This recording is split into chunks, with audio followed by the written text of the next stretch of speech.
Bienvenue sur Africa 24 dans la nouvelle édition du 12-15. Voici les titres de l'actualité.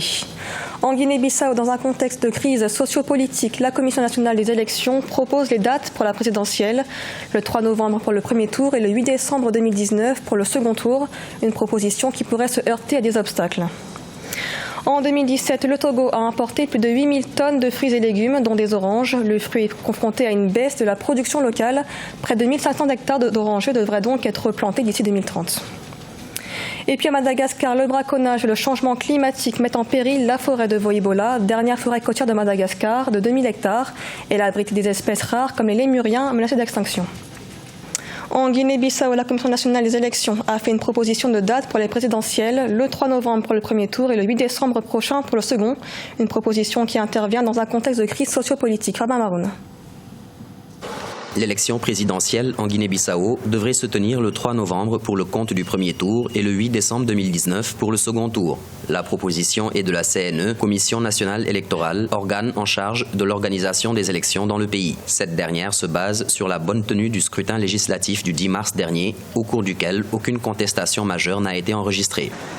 Le CNE a fait une proposition de 2 dates, mais il revient au président de la République de consulter d'abord le gouvernement. Il faudra qu'il y ait un gouvernement en place, un nouveau gouvernement, ça c'est numéro 1. Le numéro 2, c'est consulter les partis en lice qui vont présenter donc 2 candidats. Et en troisième position, voir avec la CNE le chronogramme des élections, ça convient ou pas. Cette proposition de la CNE arrive à une période où la Guinée-Bissau n'a toujours pas de Premier ministre. Domingos Simoes Pereira, chef du Parti africain pour l'indépendance de la Guinée et du Cap-Vert, PAIGC, arrivé en tête des élections législatives, devrait occuper ce poste comme le veut la loi bissau-guinéenne. Cependant, une querelle politique entre le PAIGC et le MADEM G15 a conduit à un blocage institutionnel qui empêche la formation du bureau de l'Assemblée nationale.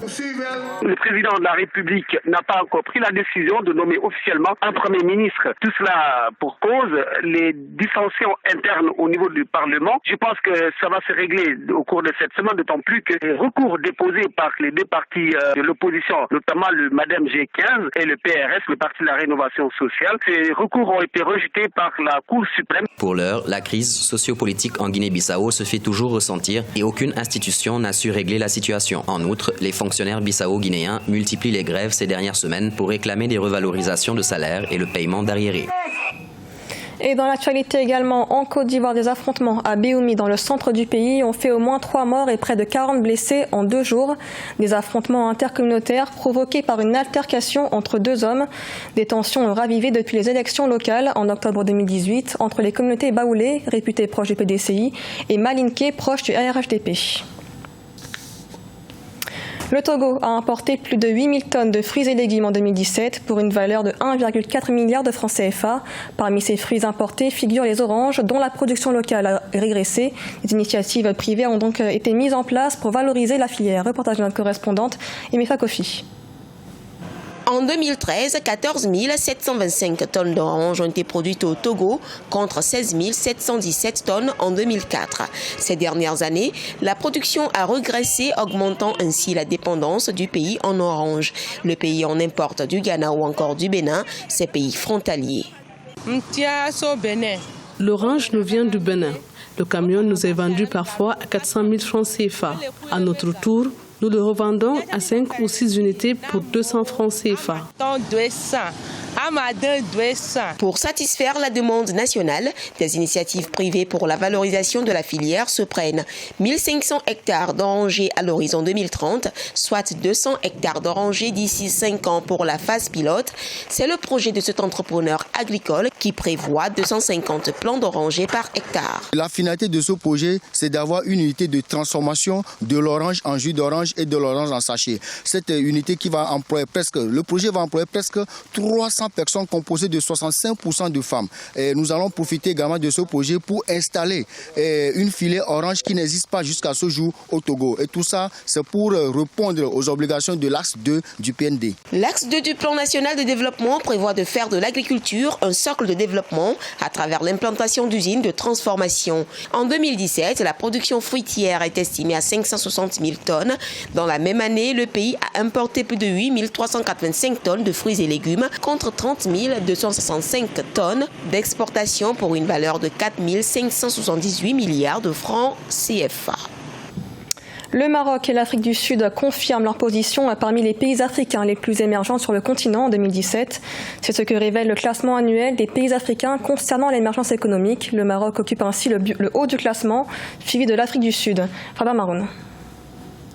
Dans un récent classement publié par le groupe de recherche Institut de l'émergence, coordonné par l'économiste sénégalais Moubarak Lo, plusieurs pays africains ont réalisé de meilleures performances en matière d'émergence économique sur la période 2005-2017, fondée sur 4 dimensions, à savoir la richesse inclusive, le dynamisme économique, la transformation structurelle et la bonne insertion dans l'économie mondiale. Le tableau révèle que le Maroc et l'Afrique du Sud peuvent être aujourd'hui considérés comme des pays émergents.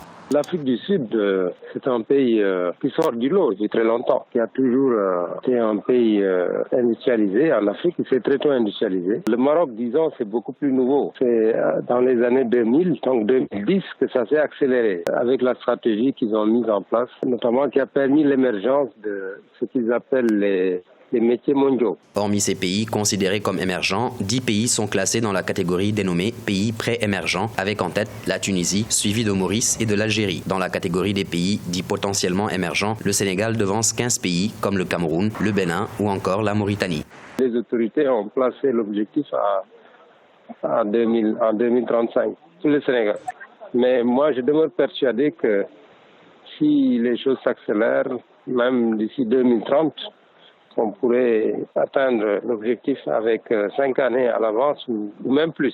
L'étude réalisée par l'Institut de l'émergence permet de constater que sur 45 pays, 41 ont connu une amélioration de leur situation d'émergence sur la période 2005-2017. Notons que le Libéria, la Centrafrique et le Burundi sont classés dans la section pays sous-développés et par conséquent ferment la marche de ce classement.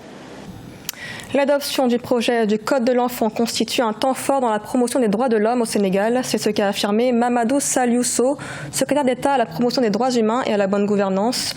Une mesure qui intervient dans le cadre du projet d'appui à l'éradication de la mendicité et de la maltraitance des enfants au Sénégal. Pour rappel, en 2010, le nombre d'enfants mendiants était estimé à 50 000 par l'ONG Human Rights Watch. À Madagascar, la dernière forêt côtière de Madagascar, la forêt de Voïbola, est en voie de disparition. La forêt riche en biodiversité et la site de braconniers est confrontée au changement climatique, une situation qui pousse les communautés locales à s'impliquer dans la sauvegarde de la forêt. Un sujet de la rédaction. La forêt de Voïbola, située sur la côte orientale de Madagascar, près du canal des Pangalanes, pourrait disparaître d'ici 5 ans. L'une des dernières forêts primaires de la région a en effet perdu plus de la moitié de sa superficie en 15 ans. Les 1000 hectares restants sont menacés par les effets néfastes du changement climatique et les trafiquants locaux de bois. Face à ce fléau, des communautés locales s'organisent pour la sauvegarde de la forêt, classée aire protégée depuis 2016. Il n'y a plus de pluie. Les ressources en eau deviennent insuffisantes. La terre s'appauvrit, nous luttons pour nourrir nos cultures. J'ai immédiatement rejoint les rangs des gardes forestiers. Les jeunes de mon âge doivent comprendre qu'il est important de sauver la forêt, sinon nous ne pourrons plus vivre. La forêt de Voïbola, connue pour la richesse de sa biodiversité, abrite des espèces rares comme le plus petit caméléon et la plus petite grenouille du monde, découverts en 2012, ainsi que les lémuriens. Des espèces menacées d'extinction à cause du braconnage et de l'exploitation forestière. Les défenseurs de la forêt interpellent les autorités locales sur leurs responsabilités. On porte plainte contre l'autorité locale pour abus de pouvoir, pour destruction de la forêt et diffamation,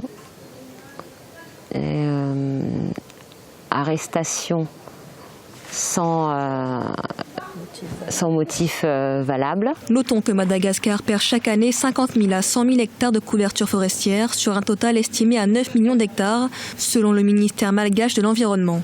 Les défenseurs de la forêt espèrent une aide de l'État pour mettre fin à cette situation écologique et humaine qui ne cesse de se dégrader. Ce journal a été réalisé par l'ensemble de la rédaction. Merci de l'avoir suivi. L'actualité continue sur Africa 24.